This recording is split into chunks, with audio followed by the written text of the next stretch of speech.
So what I want to talk about in this short video clip is how trauma can impact the brain. When in one of my many different stops in life and journeys, I used to live in Alaska, in southeast Alaska, a place called Sitka. It's a small island, 14 miles of paved road, one stoplight. Anyway, it's out in the wilderness. And when I am at retreat with the ladies and doing the 5 key strategy presentation, I tell a story that talks about how the brain, how we're built to respond to stressful situations and possible traumatic environmental situations that we come across.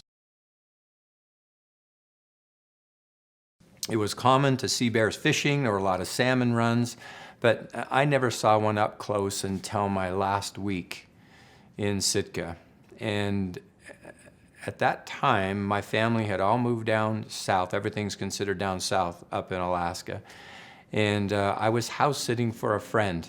And I was watching a little Yorkshire Terrier walk down to the landing, looked out, and there's a little walkway, and then I saw a bear.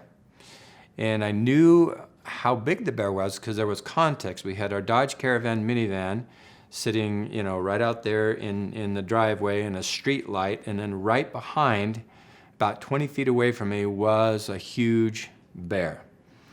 And at the time, it looked like about half the size of our minivan. I mean, it was huge. And I was holding a little dog, and what do you think the dog's doing, right? It's yelping, making, just going nuts like this. The bear turns and looks at me.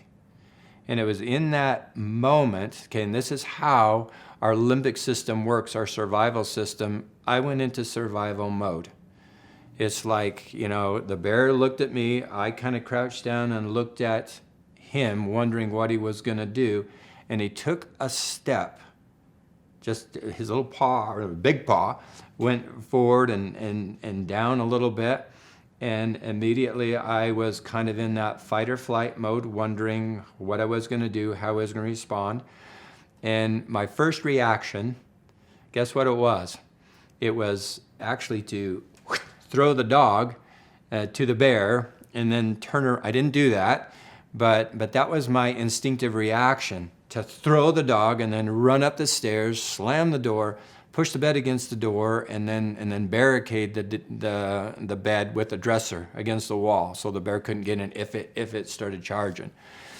Heart was beating really fast. Adrenaline was flowing through my system. And luckily, the bear turned and walked around the side of the house.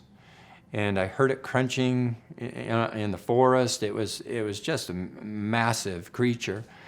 And then here's what happened, and this is how the brain is meant to work, is that after things quieted down, the dogs start yelping, they were quiet and calm, then I started to calm down. So maybe 10 minutes, after that experience, then I'm going, oh, wow, that was really an interesting experience. But see, I was safe then, and so I was able to calm down. The challenge with the issue of childhood trauma, when things happen that you can't escape from, and that the brain has a tendency to get stuck, in the sense that the bear always seems to be right there. So as survivors try to flourish and thrive in the world, their limbic system, a little place in there called the hippocampus and the amygdala, work together, and the thalamus, all these little places work together to protect an individual. But because of the experiences that we've had in the past, it can project things in the present moment to make things seem unsafe when actually they are safe. That's where the healing process and understanding what trauma does to the brain and the healing process of the 5 key strategies can do to truly help you at a deeper level, learning how to surrender to those thoughts and feelings when something in the environment triggers you. There's nothing wrong with you when you're triggered. That's just your system doing what it does by nature.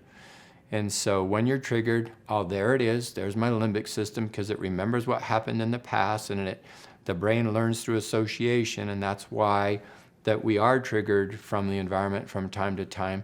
So that's not the issue at all. There's nothing wrong with you if you're triggered. But the real issue of living an empowered life is, what do you do with that trigger? And can you learn certain strategies that can help you deal with a trigger? And that's what the key strategies can help you do.